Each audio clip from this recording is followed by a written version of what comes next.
I'm Chuck Osborne. And I'm Michael Smith. Welcome to our podcast, which is presented by Assured Partners Investment Advisors, where we talk investing and all things related in a way you can understand. Woohoo!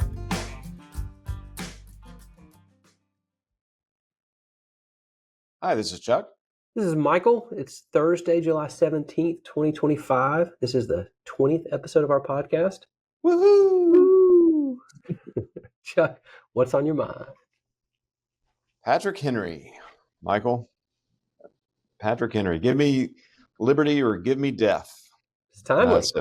Yeah, there we go. We're in the month of July. We just celebrated our nation's birthday. We're in the 250th year now, and it's a good time to remember that liberty and freedom is our nation's founding virtue, and liberty, frankly, is under attack, especially economic liberty. So that's where we are. Well, Chuck, why does freedom and what does freedom, impact markets? This is an investing podcast, right? So markets, the stock market. What's the connection there, and why is it so important? Right. Exactly. Why are we talking about this? Well, frankly, Michael, it affects everything we do. Our system, our free market system, is the reason that we, have a stock market that we invest in. It's the reason that we have retirement plans, and it's the reason that people have the ability to have their own unique financial plan and pursue their own goals. Again, one of our inalienable rights is the right to pursuit of happiness, and that means you can pursue your goals, financial and otherwise. And everything we do for our clients, everything our clients do for investing, really relies on that. And I think sometimes we don't think about that when we see, things that frankly threaten that future. Well, when economists talk about the market, right? I think everyone always thinks they're talking about the stock market. But what is the market to an economist from a high level? Right. That's a great question. And I think it comes up because you've got comments like on the right. You have got comments from people like J.D. Vance, who have said things like he's criticized conservatives who he claims worship, and these are his words, the capital M market. I don't think any economists actually put a capital M in front of the word market, but nor does anyone actually worship it. But that's, in our view, kind of a misunderstanding of what a free market economy actually is.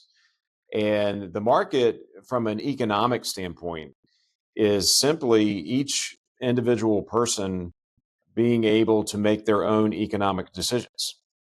So they are free to make their own economic decisions.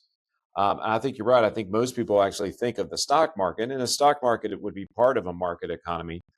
But, but really the lemonade stand, we're in the summertime, that might be a better example of the actual free market. When your neighbor's child decides that they want to go out and set up a stand and sell lemonade, they are free to do that, and they can go out and they can sell the lemonade, and you can go buy it, and that's of your free choice.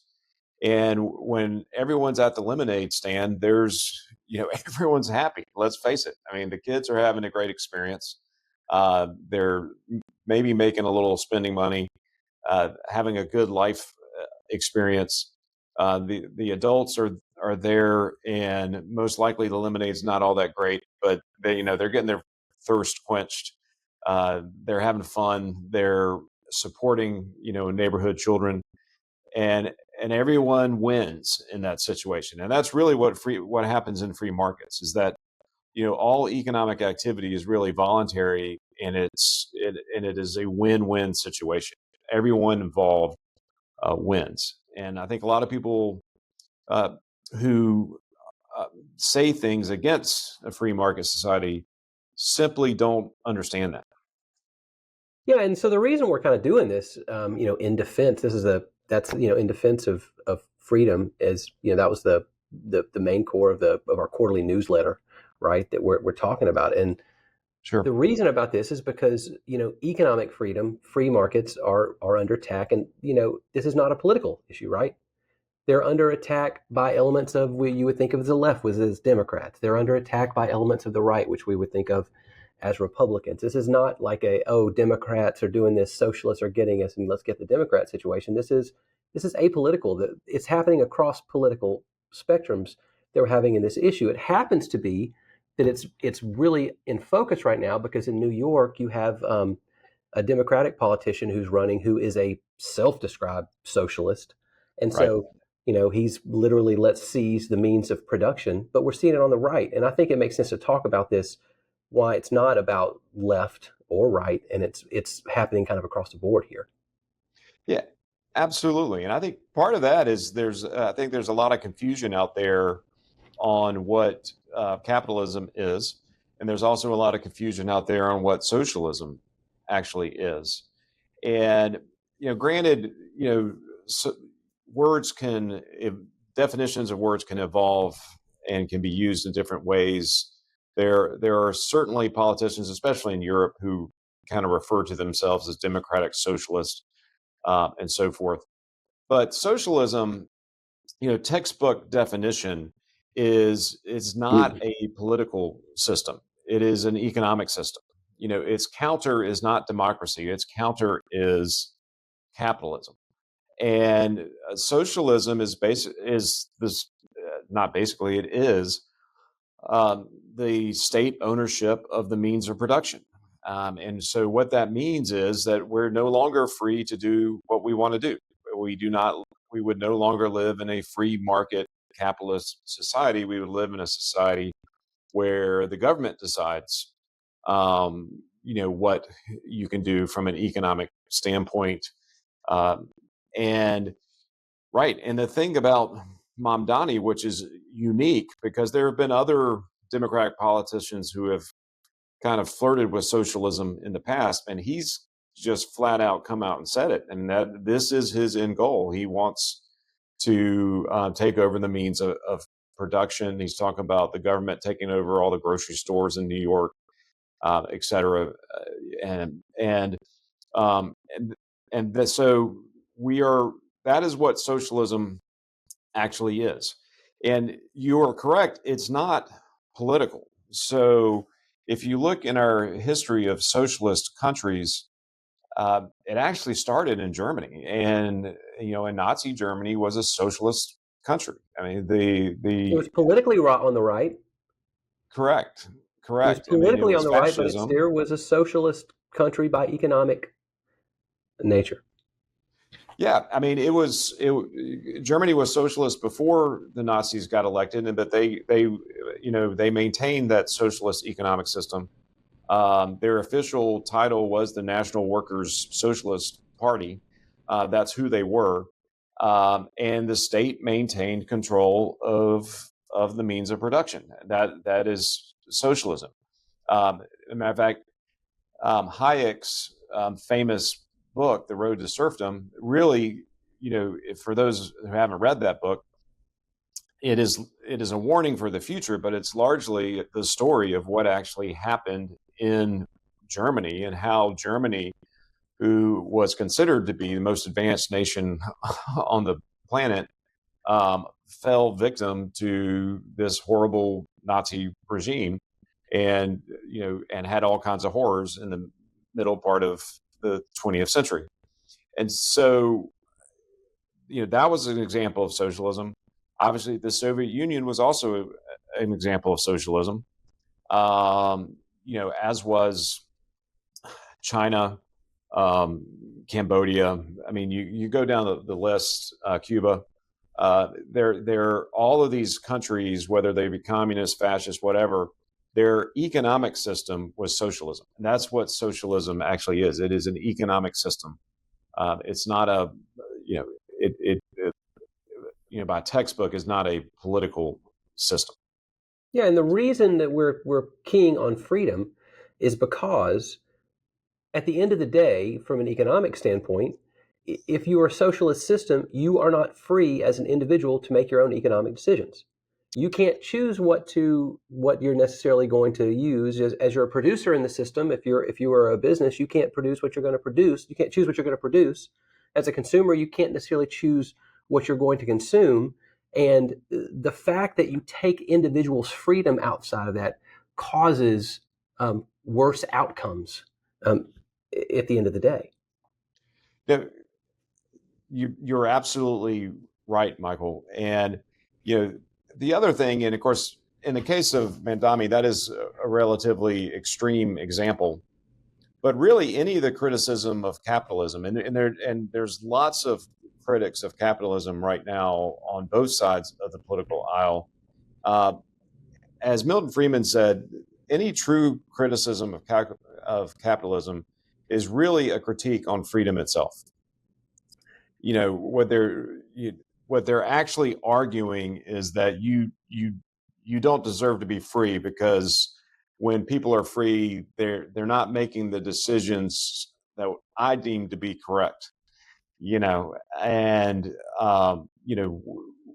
when people have free will to do what they want to in a marketplace, whether that be the marketplace for stocks and where capital moves, or whether that be the marketplace for lemonade or any other economic item that we have, the we you're criticizing people's freedom to make those decisions, and that's really what critiques against capitalism are. And in my opinion, I would add one other category in there, and I think we hear a lot of this today, is that you have the traditional kind of academic critiques of capitalism, are really critiques against freedom. There are those that don't believe that people deserve to be free. They do not have the faith in human beings. The second critique against capitalism is, which you hear a lot today, the phrase, the economy is not working for people.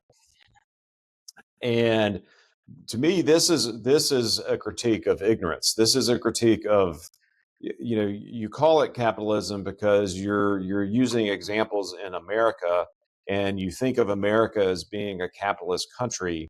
But the specific things that people tend to complain about are usually the areas in the economy where we have actually moved away from being capitalistic, where we've actually put more government control, and we're not allowing people to make their free decisions, any longer.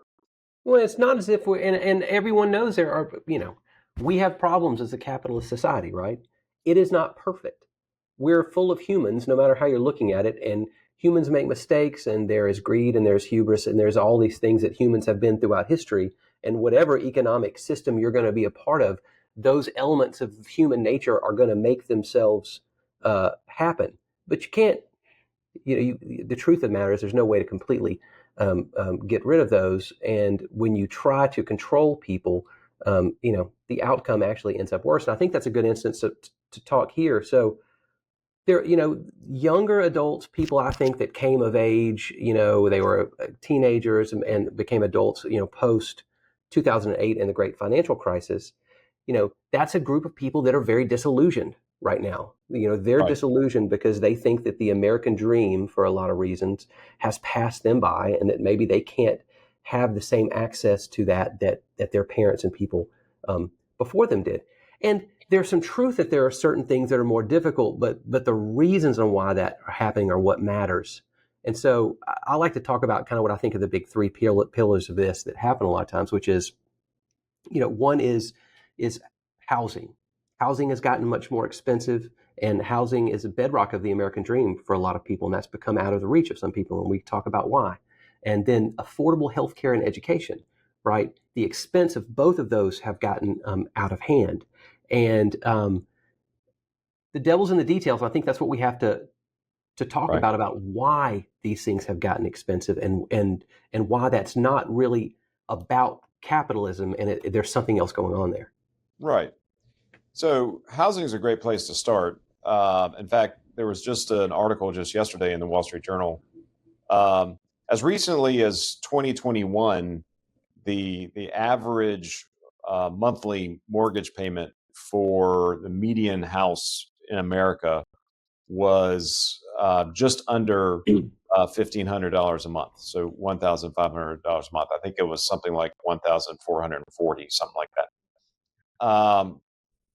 And that's interesting to me because go back. This is an anecdotal story from my own life. In the early '90s, when I was a young professional here in Atlanta, I looked at a house and almost purchased it in a neighborhood you'd be familiar with, Michael. Some of our local listeners might be familiar with Peachtree Hills. Great, still a great neighborhood in Atlanta. And there was a house listed at that time for roughly about $150,000. And, you know, um, I ended up passing on that house, but I'd run the numbers. The mortgage payment on that house for me would have been right at $1,500. You fast forward a decade, and one of my friends and coworkers at Invesco, when I was working for Invesco, lived in that neighborhood. That same house went on the market for almost $400,000. And what was interesting to me about that is because of the way interest rates had changed during that decade, um, the monthly payment would have been about $1,500. And When then it you was a fast $400,000 home. for correct, correct. So the monthly payment, in the early Unchanged. '90s, when interest rates were, close 7, 8, 9% for a mortgage, was $1,500 for a $150,000 house. All those years later, it appeared that the value of the house had increased dramatically. But when you think of housing the way the average person thinks of it, and they shouldn't, by the way, but that's a podcast for a different time. If you think of it as the monthly payment, it actually hadn't changed. That was a $1,500 a month house. That's Yeah, what and that then was. early, the first time you had it, you had interest expense here, you had principal here. You flipped later, and you had it the other way with the principal payment higher, the interest payment was lower. But at the end of the day, the person that purchased that makes the same payment, but the They make price of the house quadruples over that time period. Right. And that is all because the Fed had artificially lowered interest rates and held them down for a much longer period of time than they should have or needed to. And that is the impact of that Fed policy, that government policy. And fast And forward to right, the 2000s, when we went through an extended period of interest rates at absolutely rock bottom that you've never seen before for 10 years or more. right, What happens to home prices at that point? right. You're artificially increasing the value of a home. A lot of people talked about, the Fed lowered interest rates and there was no inflation. There actually was a lot of inflation, but those inflation went into assets, not Asset into inflation. Yep. right. Um, and specifically, they went into assets that are heavily levered, like homes, where almost everyone has a mortgage, almost everyone borrows money to purchase a home, and therefore that interest rate and whatever that monthly payment is, is really what drives the value or the market price of the home. And so the the market didn't cause that house to go from 150 to 400,000. The Fed caused that house to go from 150 to 400 because that was what a $1,500 a month 30-year mortgage would pay for, based on what was happening with interest rates. And the problem is now, that really continued all the way up to 2021. And you still, as the Wall Street Journal said, that's a pretty average, that would have been a pretty average mortgage. It was a pretty average first home. That's what that was. It was $1,500 a month. Today, just 4 years later than 2021, the average median mortgage is about 2,600. So So, why, Chuck, when in 2021, when we hit huge inflation after post-COVID, and we had to raise rates to try to deal with that, why did the principal and cost, the home prices, not come back down some to get back into equilibrium? well, because you can't put that genie back in the bottle, That's Michael. So, right. That's right. right. So, home buyers are thinking in terms of what is this mortgage payment going to be? Home sellers think, wait a second, I paid this for this house. I'm not going to sell it for less than that. I'm not taking a loss on this. Right. I'm not taking a loss on a house. And so, once that's been inflated, it doesn't just go back into the bottle. And so, as interest rates have basically come back to normal, what has ended up happening is a lot of young people can no longer afford houses. So, interesting statistic, the average age now of a first time home buyer is 38 years old. You're almost old enough to have a midlife crisis before you're able to buy a house.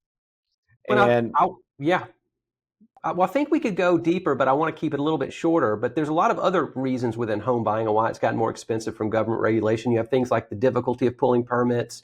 You have looking even the tariff costs on lumber and how that does. There's a million different ways that government intervention causes the cost of new housing to go up, and it makes it very difficult to make new houses on the other end. But I think that's a little smaller. But I don't want to miss the other things, which is let's talk about well, healthcare a little bit too, and the issues let's there. stick there for a second, Michael. Sure, sure. So um, you're right, because the solution to the housing issue is that we need more houses. We need new houses. We need, uh, you know, almost nationwide, you need to be able to build um, houses, and you need houses that are beginner houses, starting houses, Yeah. relatively small for young family that are affordable, so they get their foothold into that housing market.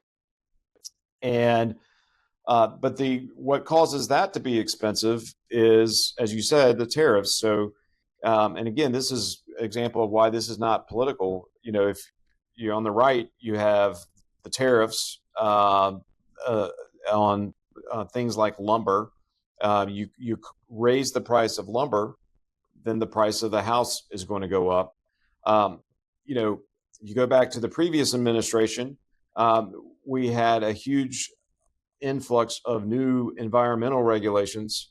All those environmental laws also make the cost of building the house much higher. And you know, this is I think a great example of how you know the intermingling between economics and politics.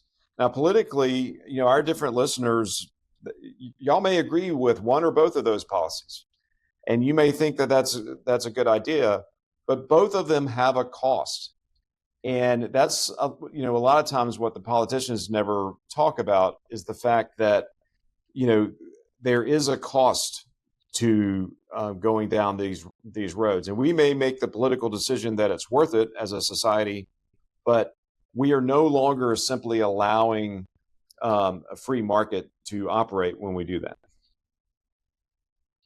Yeah, that's absolutely true. Yeah. Yeah. Well, okay, so then maybe move to a couple of the other pieces there, which is, I think healthcare is a big one, and the cost of insurance in healthcare. You know, talk a little bit about that and how that works, and why the market is so disconnected from reality there. Sure. And you know, the issue we have in healthcare with our country, and then again, I'm going to reference Hayek in that book, The Road to Serfdom. If, if our listeners have not read it, I think to me, it's a must read. But his book is a critique of socialism, why socialism is bad, and why a free market society is superior. That's an oversimplification of that. But part of his book, he talks about the middle road. So, and this really started in Europe, and a lot of places of Europe, they said, okay, well, we don't need to be as extreme as the socialists. We don't need actual government control of the means of production, all these things, but we want to go down kind of a middle path. And he describes that middle path as the worst of both roads. And the reason is, and this is exactly what we've done in our healthcare system. So we have private health insurers, we have private hospitals, we have obviously private pharmaceutical companies, but they are completely regulated and controlled by the government. And what happens in that scenario is you end up with a lot of misalignment of interest.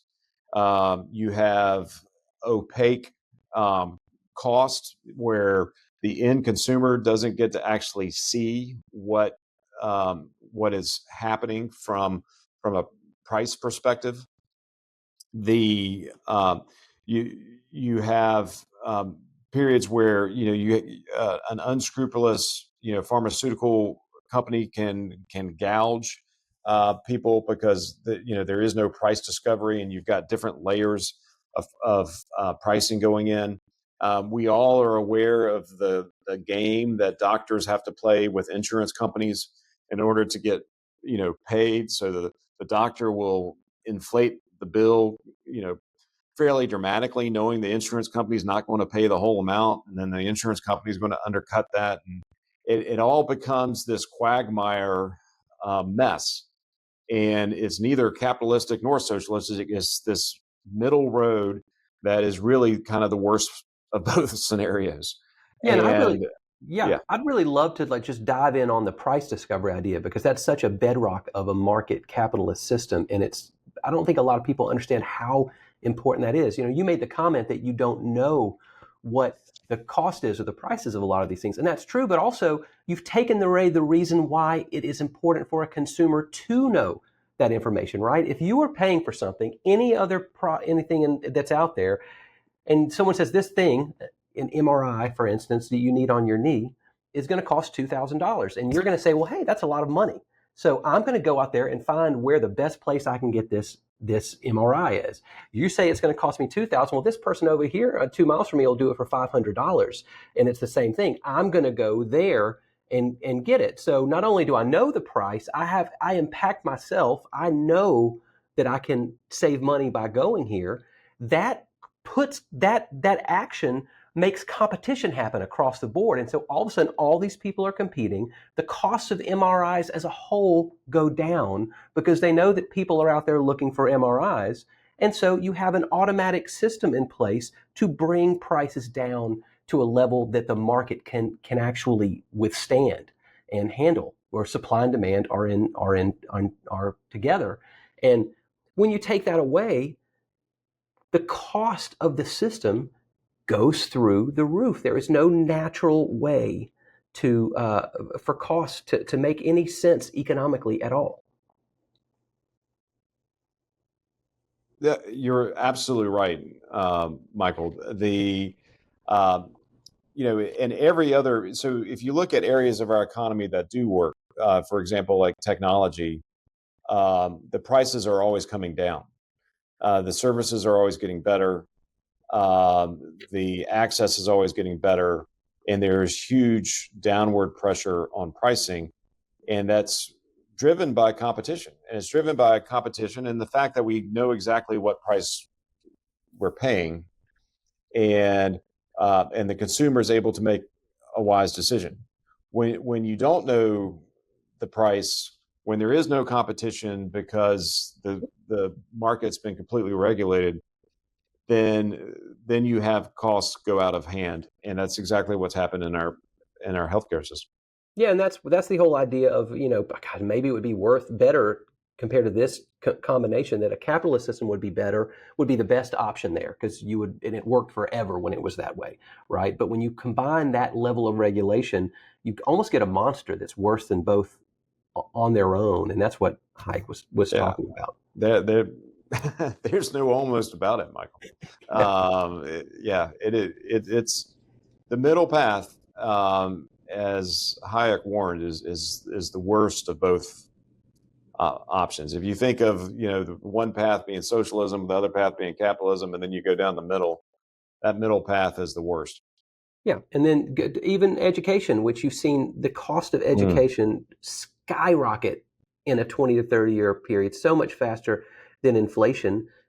That's also an unbelievably regulated area of the market where the government is practically, I mean, these are practically government institutions, even though they call themselves private institutions, right? Right. You think about this and the soap opera that kind of happened earlier this year, and I guess to some degree it's still happening, although you don't see it in the news every day anymore. But the battle between the Trump administration and Harvard, and I don't want to get in the middle of that, but just the facts. One, there was an article comes out says that the administration is withholding $2 billion of payments to Harvard, and then threatened them with another billion. These are billions with B's, Michael. And you're thinking Harvard is supposed to be this, most prestigious private university, has an endowment of over $53 billion. Why are the taxpayers sending $3 billion? And that's just the scratching the surface. I don't even know what the total amount Yep. that taxpayers are sending to Harvard. And you're right, when that's happening, it's really no longer a private institution. It is a governmental institution, and that's now Harvard's may be extreme, but that is true throughout higher education. Well, yeah, And yeah. yeah, and the cost, there's no justification for the cost of education being what it is. I mean, it really is. If it was any other industry, the college presidents would be brought in front of Congress and forced to testify, because they'd be accused of price gouging, and there would be people up in arms. But because it's education, we just put up with it. And so institutions like my own alma mater, who, Wake Forest, and I love Wake Forest. I had a great education there, had a great experience, but it cost my dad roughly $10,000 a year to send me there. It's now, all in, basically $100,000, and that's hard to fathom, especially if you think if it was just the forces of inflation, it should be roughly around 30,000. In terms of what inflation has done in those 30 plus years. Well, there's So another issue too, and this happens also in the healthcare side, is when you kind of make big errors with how markets are supposed to naturally work. Is that with education, the consumer is in a lot of ways not the person fitting the bill. They're not fitting the bill in that a lot of that's being paid for by the government. So there's no price discovery there. The person who's actually paying is not the person consuming. Also, in a world where these loans have ballooned as large as they are, they're a lot of these kids that are putting these on, they don't ever think they're going to pay. They're going to be paying this over 10 years, over 20 years, over 30 years, and they don't even understand what they're paying. And so you get a situation where the person who's consuming it, again, has no reason to discover what a fair price for this product is, and it can balloon to just go through the roof and make no sense economically. Right. And you are correct. And there's a lot of things we could go down on that Yeah. rabbit hole with, Michael. One of which is the fact that many universities are now in their admissions giving priority to first generation college students. So, people who come from families where people have not gone to college in the past. And, of course, they claim that that's altruistic, because you want to, you know, introduce that type of education to that family. But what that also does is it means that, um, number one, they don't question professors the way we questioned our professors, and they don't, um, they don't question the cost, because they don't know any better. Whereas when my children go to college, I'm you better believe I'm going to be questioning the cost.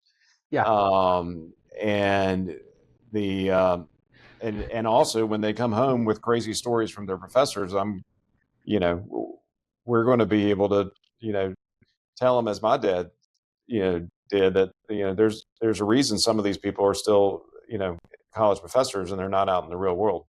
But Yeah. That idea has been seemingly lost a little bit in the last generation.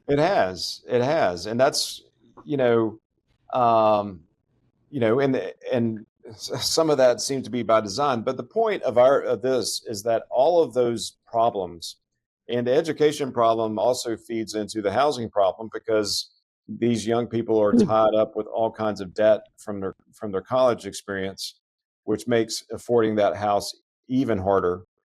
And none of that is a result of capitalism.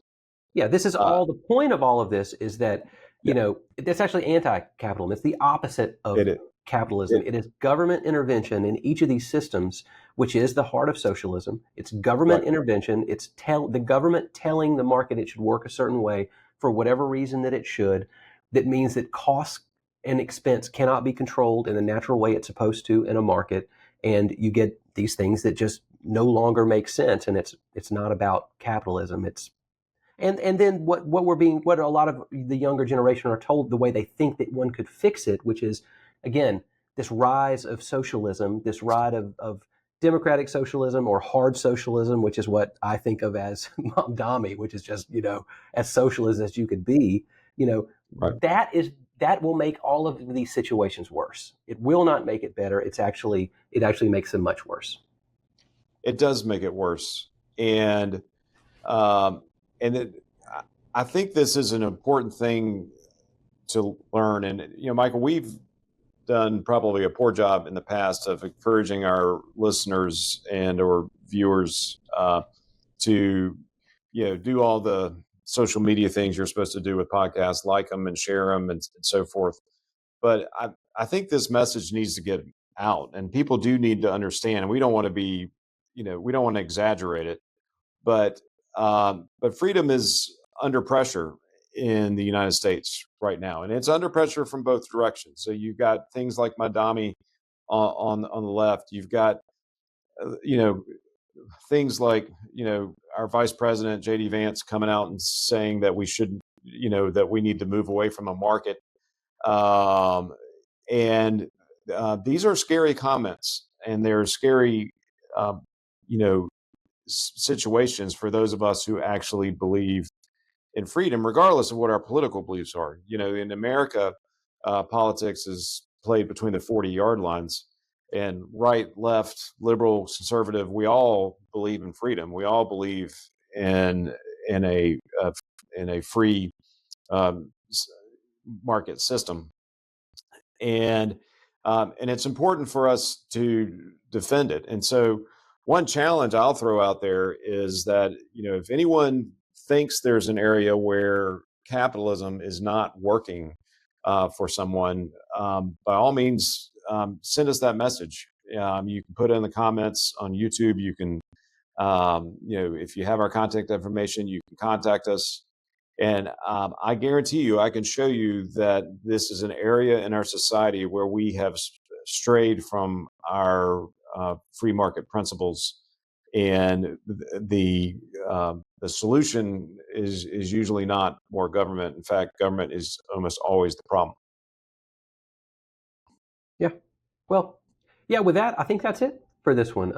As always, as Chuck said, leave us comments. Obviously, you can comment about this and that specific situation, but also if there's anything you want to hear us talk about, please do. Also, share this to everyone. It's very helpful for us if you share this on YouTube or anyone you think that might like it on YouTube and wherever you're listening to it. It's very helpful. And yeah, and we will talk to you again in about a month.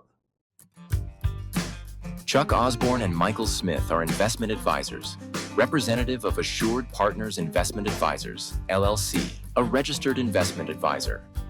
All statements and opinions expressed in this program are based upon information considered reliable, although statements or opinions are subject to change without notice.